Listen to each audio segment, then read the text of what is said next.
retomamos por la tarde. La intención es, con este panel, que hagamos primero un recorrido sobre cómo están viendo cada uno de ustedes desde su rol lo que estamos viviendo en la actualidad en el mercado inmobiliario en su conjunto, en el desarrollo inmobiliario también en particular y sobre todo en cada una de sus empresas, para que podamos tener como un termómetro de primera línea respecto, y de primera mano digo, respecto de cómo están las cosas. Así que si les parece bien, empezamos por Charlie. Presentate. Y nada. Bueno. Hola. Bueno, buenas tardes a todos. Con algunos nos vimos a la mañana. A ver cómo la estamos viendo, qué es lo que estamos, cómo la estamos viendo, qué es lo que estamos sintiendo. Voy a hablar un poquitito, o sea, desde AIB obviamente y desde Argencons. Nada que no compartamos todos los que estamos acá, digamos, ¿no? Todos nos dedicamos un poco a lo mismo. Y por un lado tenemos el privilegio de trabajar en lo que nos gusta. Por otro lado, la lucha que implica eso, ¿no? O sea, no voy a decir nada nuevo en cuanto a que en los últimos 2 o 3 años se nos viene complicando mucho el gran inversor, ¿sí? Y de un tiempo a esta parte también se nos complicó el inversor más rentista, ¿sí? El que llamábamos Doña Rosa en otro panel, el que estaba más dedicado a volcar ahorros en convertirlo en un inmueble para alquileres a futuro. Con lo cual, si queremos seguir llenando el vaso medio vacío, le agregamos la dificultad de importaciones, le agregamos el deterioro del poder adquisitivo que tenemos en general como sociedad, pero no me gustaría dejar ese mensaje porque creo que no es a lo que vinimos, digamos, y creo que no es tampoco la situación. Yo creo que hoy podemos empezar a mirar del lado del vaso medio lleno algunas circunstancias que nos van pasando, algunas también las charlamos a la mañana temprano, ¿no? O sea, una es, estamos frente a un escenario de inflación mundial, con lo cual aquel que se sentía refugiado por tener, por ejemplo, la plata en los T10 en Estados Unidos, dice, che, el año pasado perdí, sí, perdiste nominal y perdiste en términos reales, de los dos. Y ahí para adelante y te va a volver a pasar lo mismo. Entonces, nos estamos encontrando con gente que dice, bueno, me quiero sacar billetes de encima. Y normalmente veníamos sintiendo mucho, desde hace muchos años, que había como dos mentalidades, como cada uno de nosotros trabajaba cuando eran dólares y tardaba más de desprenderse, digamos, o era más duro, o la oportunidad tenía que ser mucho más atractiva, y con qué facilidad nos desprendíamos de los pesos, sobre todo los pesos de flujo, ¿no? O sea, peso que entra, te los tiraban por la cabeza. Bueno, de un tiempo a esta parte, en estos últimos meses, lo que estamos sintiendo, y quizás ahí la presión con las commodities después de la invasión a Ucrania y demás, lo que está pasando es que también te tiran los dólares por la cabeza, ¿no? O sea, dólares de stock, que normalmente parecía como, digamos, el objeto deseado, es lo primero que tratan de decir, che, ¿y qué negocio hay? Contame, trata de convencerme, digamos, ¿no? Cuando hasta hace un tiempo no te atendían el teléfono, decían, no, esperá, no quiero poner un peso más y demás. Entonces eso es como para poder mirar un poquitito si uno dice para adelante qué hay. Obviamente que está atacado por un montón de frentes, porque esto mismo nos pasa en el mismo momento que prende la radio y aparece un proyecto disparatado de decirte te voy a quintuplicar bienes personales en los inmuebles de acá, y mirá que si lo tenés cerrado, si no lo tenés alquilado, te voy a cobrar un impuesto adicional inmueble vacío. Entonces, la verdad es que se da en el marco de todo eso. Pero bueno, es el mismo momento en el cual trabajamos todos. Y lo que quiero transmitir es difícil, obviamente, siempre es difícil en Argentina, pero le encontramos la vuelta y le están encontrando la vuelta a los clientes. Eso es lo que... por lo demás, a nivel mercado, lo que vemos es, ya les dije, el inversor más grande por ahí está afuera y te dice, no me llames, estoy enojado con todos los impuestos adicionales que me fueron poniendo. El de abajo, si pensamos que el decil más alto de la población en la encuesta permanente de hogar, el más alto tiene un ingreso promedio de 117.000 pesos. La verdad es que no hay relación cuota-ingreso que funcione para nada, ¿no? Estamos frente a ese empobrecimiento también. Con lo cual estamos de algún modo todos cazando en el mismo zoológico, que sería esa franja media empresaria más vinculada al consumo local que genera, digamos, liquidez local, y que de algún modo ve nuestros productos como un modo de decir, diversifico, aplico estos pesos de flujo hoy, por ejemplo, para hacerlo moneda dura más adelante, digamos, y el inmueble es un vehículo intermedio para eso. Pero bueno, esa es la coyuntura en la que estamos y no nos podemos quejar porque, digamos, aún con todo el primer vaso medio vacío que dijimos, a nivel empresa estamos hoy en desarrollo 270.000 metros cuadrados en simultáneo. La verdad es que nunca nos pasó, con lo cual es un desafío enorme, pero se va pudiendo. Obviamente que cuesta horrores, pero se puede. Antes de pasar a tus colegas y amigos, contanos un poquito más sobre algo más concreto, digo, o sea, concreto en el sentido de lo que está pasando en Argencons, de proyectos que están lanzando, de cómo está reaccionando el mercado, de los proyectos que están en curso, respecto de las dificultades que puede haber, digo, cosas más de la vida cotidiana. A ver, el tradicional fideicomiso al costo nuestro, durante el momento de 2016-2017, medio que lo pusimos en pause porque venía el vínculo con mercado de capitales, hicimos un fondo común de inversión grande que es con el que hicimos Distrito Cartier, ahí frente al puerto. Para los que no lo conocen es, digamos, Paseo del Bajo, cuando llegas al puerto, el proyecto a la derecha. Ahí lo que tenés es un mix entre producto que compró el inversor y producto que compró el usuario final. Ya en los últimos desarrollos te diría que de la mano de lo que dije antes, de por qué está en pause el inversor, estamos teniendo productos más vinculados al usuario final que de manera más lenta, por razones obvias, y en la medida que no haya crédito va a seguir siendo lento, digamos, va apareciendo. Y ahí, bueno, está Cartier Lacroze, en Lacroze Luis María Campos, y el último lanzamiento que es Cartier Bajo Belgrano, ahí en Monroe, que es un producto ya más pensado para el post-pandemia, con todas las unidades con terrazas, parrillas, con jardines, con un gran jardín central. Y ya son productos que de vuelta van más al usuario final, con lo cual se desintermedia ese inversor primero que entraba para después revender. Y bueno, eso hace que también al ritmo de colocación que un proyecto como, no sé, me acuerdo en la salida de la pandemia lanzamos la Torre 1 de Cartier del Bajo, que es acá cerquita, frente a la UCA, a la manzana de al lado donde sacábamos los pasaportes. Ahí estamos haciendo 2 torres de 36 pisos. Y la primera torre, que eran 400 unidades, voló, porque no había producto en ese momento. Si nos acordamos, era el momento de plena pandemia. Hoy por hoy yo creo que ese inversor de fines del 2020 hoy está pausado y estamos mirando más el usuario final. Pero nos dijiste un poquito de pasar, pero solo para pasar en blanco sobre negro, estos últimos no son fideicomisos al costo. Son fideicomisos al costo, pero con otro target. El pause fue, pero es otro target, o sea, al final son cuotas más grandes. Y les tiramos el plan de cuota, en lugar de 25 lo llevamos a 30, pero no mucho más que eso en el fideicomiso lamentablemente no se puede hacer. Sigamos, Gonza.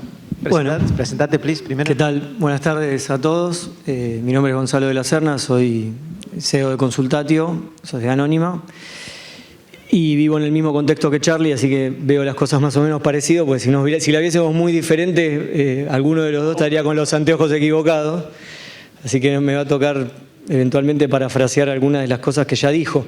Cuando Damián hacía la pregunta pensaba, ¿qué le diría a un inversor extranjero que no conoce la Argentina y que viene a mi oficina, o a un marciano, digamos que en este contexto es más o menos lo mismo? Y obviamente hay toda una descripción del vaso medio vacío que tiene que ver con que es un país que hace 10 años que el PBI per cápita no crece, que no se crea empleo privado, la tasa de inflación es el doble que hace 10 años, etcétera, etcétera, etcétera. Y todo eso es verdad. Entonces, bueno, antes de que se levante y se vaya corriendo y diga, bueno, vengo en 5 años, avísame cómo van las cosas. Pero hay un detalle que está empezando a pasar y que es nuevo y que hace décadas que no ocurría, que es que hay inflación en el mundo. Y Estados Unidos hoy tiene una inflación cercana al 8%, pero en crecimiento, y transitoria parece que es cada vez más permanente, por temas de energía, bueno, etcétera, que no estaban cuando se decía que era transitoria. Y entonces eso tiene un impacto en la Argentina, porque la Argentina tiene la particularidad de que sus habitantes tienen según el último informe del balance cambiario, 417.000 millones de dólares que no están en Suiza o en Nueva York en su gran mayoría, sino que están en Buenos Aires en dólares, y cuando pasa un año tenés un 8% menos. Entonces yo creo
tener un valor de alquiler razonable. En Argentina alquilar es muy barato en relación al valor de la propiedad, pero es muy caro en relación al salario.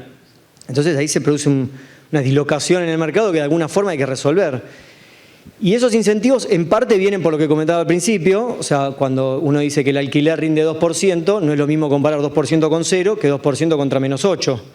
O sea, hoy tener un departamento en alquiler te da más 2, tener la plata te da menos 8. Entonces, el mercado a veces te ayuda a que haya incentivos a la inversión, pero también te tiene que ayudar la política económica, las medidas, el gobierno, etcétera, ¿no? Creo que para los que venimos trabajando hace tiempo en esto y en hacer propuestas como para mejorar e impulsar la actividad que claramente genera empleo en toda la cadena, lo decimos siempre, no demanda dólares, bueno, etcétera. Esto acá somos todos de la industria seguramente, con lo cual todos ya lo conocen.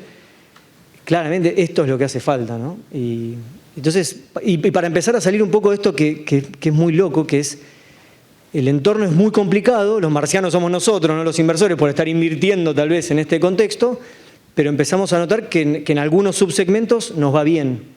Y eso tiene que ver con lo que está pasando con la inflación afuera, seguramente. Ahora, volviendo como 2 pasos para atrás en base a la línea argumental que traes, que está buenísima, digamos, y que tiene que ver con el menos 8, que deberíamos tenerlo como la columna vertebral de nuestra línea argumental de cara a cualquiera con el que nos sentemos, ¿verdad? Pero quiero decir, esto le pasa a este marciano si está en Estados Unidos, o si está en Argentina, o si está en Europa, esté donde esté, ¿verdad? ¿Por qué elegir? O sea, si tiene dólares, le pasa esté donde esté teniendo dólares, digamos, ¿no? En Japón o lo que fuera. ¿por qué elegiría Argentina con estas dificultades que mencionás? ¿Por qué no hacer lo mismo comprando un departamento en Miami, por ejemplo, a vos? Bueno, Tenemos también. podríamos tener una discusión de por qué Argentina, digamos. Es que, digamos, la respuesta sencilla a eso sería, bueno, es una persona que ya está en Argentina y tiene dólares en el colchón o los tiene en la economía local. Convencer a un extranjero tal vez pueda ser más difícil. Pues no me quiero poner muy técnico, pero venimos de un mundo donde la tasa de interés era negativa. Hace muy poco los bonos rendían negativos. ¿Quién compra un bono a una tasa de interés negativa? Alguien que piensa que los precios van a bajar. Entonces es mejor tener -2 que -10. Y la cosa se dio vuelta, vino la pandemia, hay problemas en la oferta, supply chain, bueno, logística, energía, guerra, etcétera, y de repente hay inflación y es un mundo nuevo y es muy difícil que el extranjero haga el reseteo. Todavía no lo hizo, seguramente. No tiene nosotros estamos muy acostumbrados a esto, ¿no? Y uno va y lo cuenta afuera y dice, igual esto es normal. al argentino invirtiendo afuera, no tanto al Claro, y marciano, el extranjero en sus propios países, digamos, ¿no? Tener esta idea de que tus activos pueden, o sea, que te tenés que proteger comprando activos reales, los argentinos estamos muy acostumbrados, pero. Y una cosa más, la tasa de interés es real negativa en Estados Unidos y en la Argentina, quiere decir que la tasa de interés es menor a la inflación. El bono a 10 años rinde 2% y la inflación es 8%. O sea que no hay una protección financiera. Tienen que comprar activos reales. Y hacer ese cambio, el cambio en la cabeza en los inversores, no es tan rápido. De los que se mueven primero acceden a mejores precios, ¿no? Obviamente. Yo creo que hay un punto también, ¿no? O sea, esta huida de los dólares a activos reales está empezando a pasar y uno empieza a percibirlo en todas partes, no solamente en los clientes de ustedes, digamos, sino esto pasa también afuera. Y esa presión que se desencadenó en muchos mercados desarrollados está generando precios que en parte asustan, ¿verdad? En parte asustan. Y la verdad que los precios de Argentina no asustan, ¿no? O sea, podemos decir cualquier cosa, menos que estos precios parezcan altos, ¿verdad? Te iba a decir eso sobre esa misma pregunta. Como complemento, creo lo mismo que Gonza. Yo creo que, de algún modo, todo esto es sensación. Nadie tiene la bola de cristal y todos hablamos más desde el estómago que desde el cerebro, pero pareciera ser que estamos más cerca de un piso, nosotros. Entonces, en ese recupero de valor te lo llevas. Y encima que estamos en un piso, estamos muy cerca de un cambio de ciclo. Pato, Gallareta, lo que sea, el año que viene es un año electoral. Y de algún modo, si vos crees que es un piso y crees que viene un cambio de ciclo, tendría lógica, por lo menos, en una diversificación que te pases un poco acá. ¿De acuerdo? Totalmente. Che, vos te dedicás a poner los ladrillos, ¿verdad? O sea, más en la parte como la óptica, hacés desarrollos, inversiones, pero el corazón de Criba es la cuestión más productiva industrial, ¿no? Que adivino que tampoco es tan fácil, ¿no? No es soplar y hacer botellas. Contanos cómo la ves y cómo la padeces. Bueno, me presento, soy Santiago Taracido, CEO de Criba. Y bueno, si me permitís, empiezo con una frase por ahí un poco trillada, pero que es la suerte, ¿no? Entonces, la suerte es estar preparado para cuando llega la oportunidad.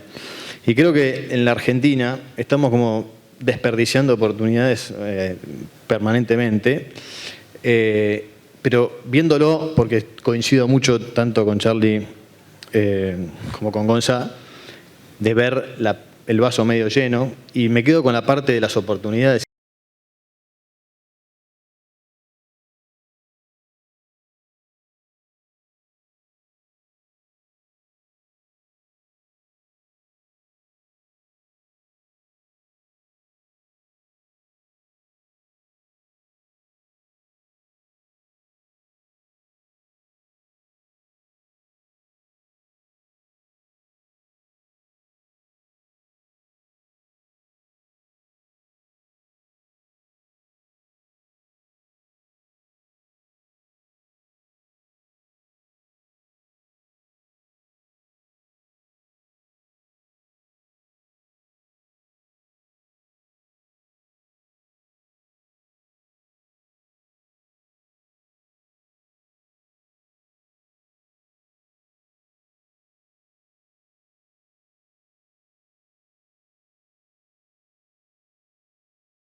contratista y más de socios estratégicos. Así que, digamos, después si querés, bueno, puedo hablar un poco del sector, cómo estoy viendo, digamos, algunas variables, que de vuelta creo que hay cosas para mencionar, tanto en el vaso medio lleno como medio vacío.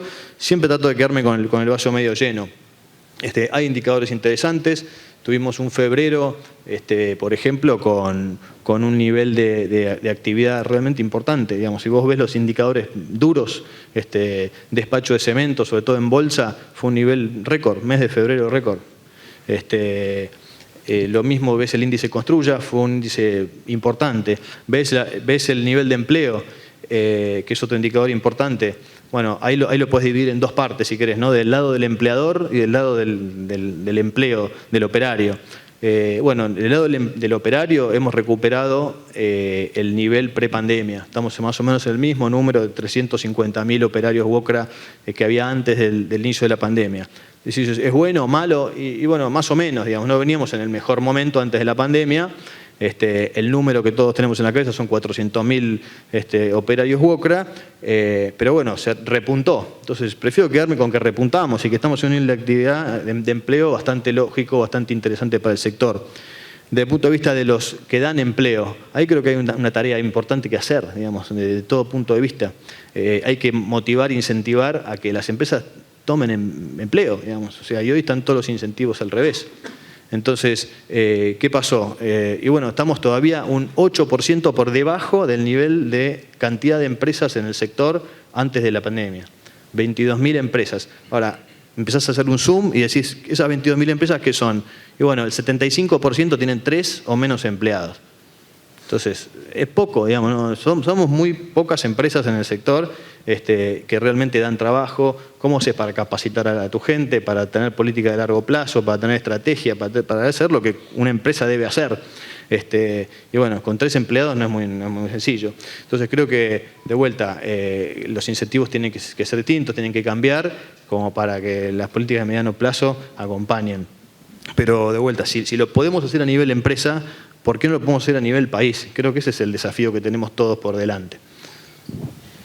Profundicemos, si querés, en algunos temas más específicos, ¿no? El impacto de la inflación, paritarias, restricciones a la hora de adquirir insumos, complejidades a la hora de importar, que Charles lo mencionó, pero vos estás en el frente de batalla. Es decir, un poco una cosa más de un zoom sobre estas variables. Bueno, a ver, empiezo con, por ejemplo, restricciones para importar, digamos, ¿no?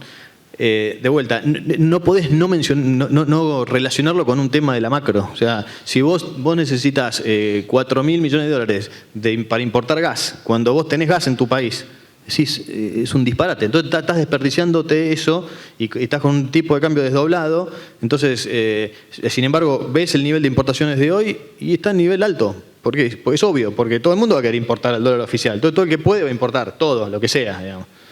Entonces, el problema es decir que cómo para importar lo que necesito, no cualquier cosa.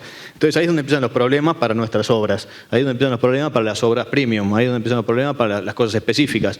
Entonces, sí, pero que además, aún en las obras premium, en general la importación no es un porcentaje tan alto del presupuesto total de la obra. Es decir, cuando uno lo mira con la inversión total, terminas diciendo, déjame importar 10% del 100% de la inversión, y la generación de empleo y la demanda de productos, etc. Exactamente, estás hablando del máximo, un 10% de lo que significa el costo. Sí, el costo de una obra es casi todo local. A diferencia de un auto por ahí que es el 80 o el 90, no sé, supongo. Entonces es ridículo que uno tenga problemas con el 10%, pero existen, por supuesto que existen, digamos, y son serios. Sí. Bueno, después, por supuesto que en un nivel de inflación como el que estamos teniendo, conflictividad laboral y reapertura de paritarias, y sí, no es inevitable que existan. Cada vez son más cortas en el tiempo esas discusiones y más profundas.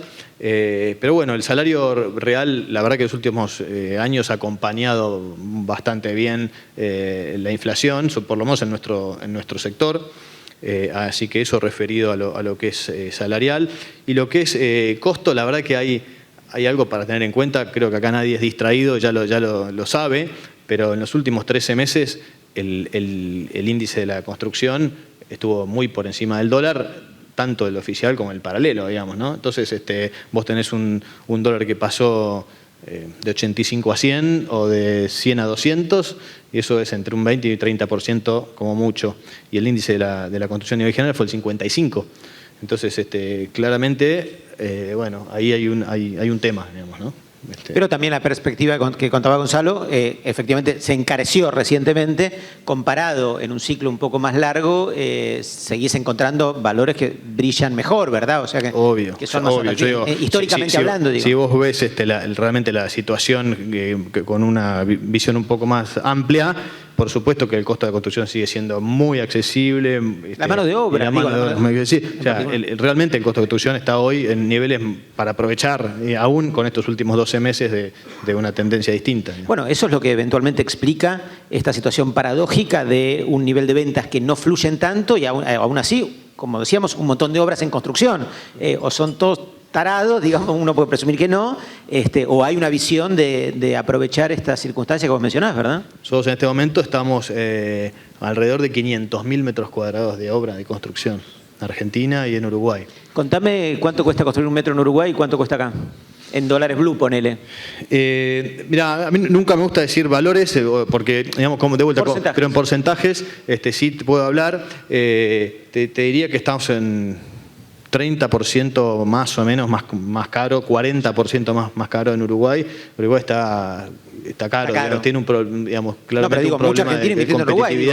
Es bueno hacer la comparación, ¿no? Pero sí, hoy más o menos. Y mano de obra, capaz que más aún, ¿verdad? En el rubro mano de obra puramente sí, mucho más. Puro más. Mano de obra, más todavía. Más, sí. Significativo. Sin duda, sí. ¿Gonza? ¿De Uruguay? Nosotros estamos trabajando para cuando venga la suerte. Para cuando venga la suerte. La verdad que es relevante lo que dice Santi de la suerte, porque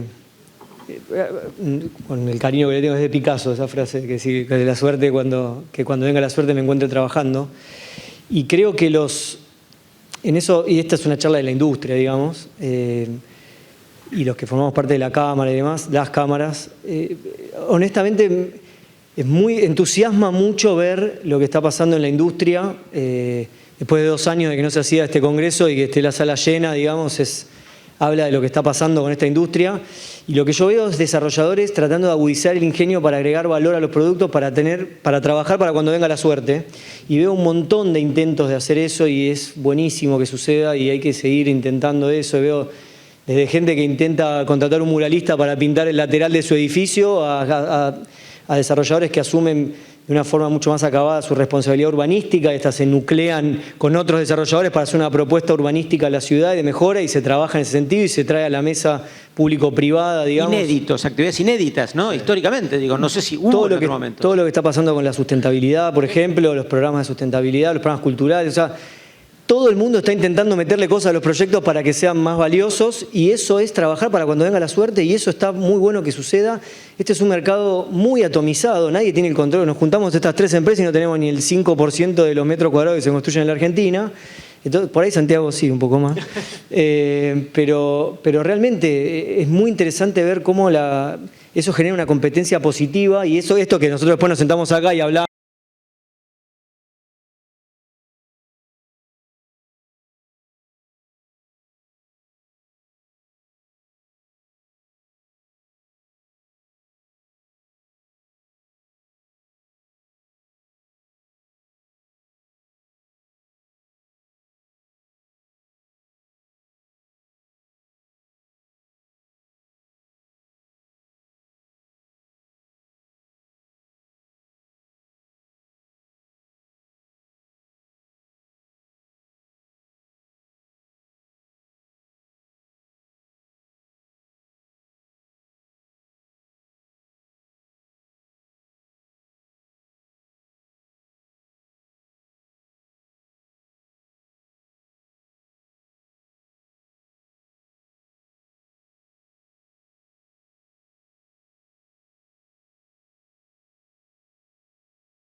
ser líderes en el futuro, de decir, bueno, tenemos que acordar estas cosas, no importa si el próximo presidente es A o B. Y ahí creo que en general creo que vamos a coincidir. Entonces me parece que eso es un camino importante. Me gustó mucho y me pareció interesante la propuesta a la que fui el otro día, porque estaba con ese foco y creo que es realmente lo que nos puede llegar a hacer cambiar y aprovechar la suerte y las oportunidades que creo que sin duda tenemos en Argentina. ¿Qué le pediría yo al gobierno? Coraje, sensatez. No, por supuesto que coincido porque trabajamos juntos en esto, pero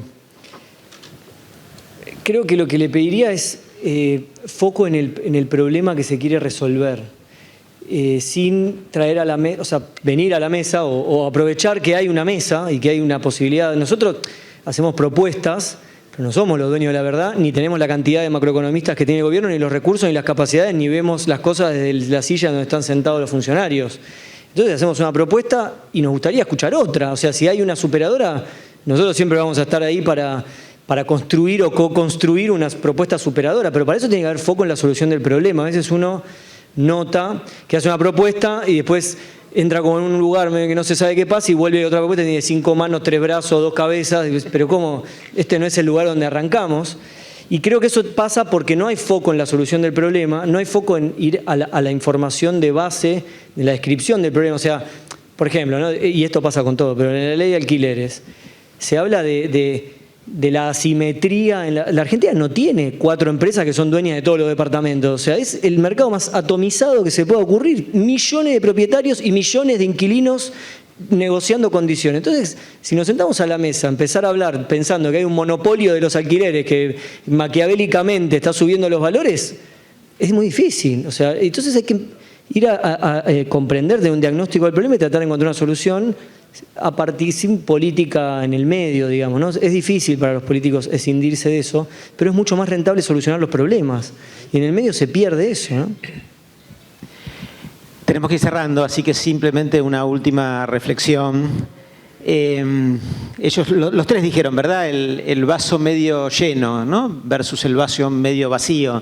Y en algún punto estoy en desacuerdo con lo que dijeron, porque hay, por supuesto, un condimento, un contenido respecto del vaso medio lleno que tiene que ver con la inflación en dólares, que desencadena lo que ellos contaron que desencadena, o que la mano de obra en la Argentina medida en dólares está barata y estamos en el piso, como dijo Charlie, o que tenemos gas y no sé qué cosa en vaca muerta. Digo, eso es parte del vaso medio lleno, pero si me preguntan a mí, yo estoy seguro que el vaso medio lleno de verdad es que tengamos el privilegio de tener 3 jovencitos, y son jóvenes los 3, ¿no?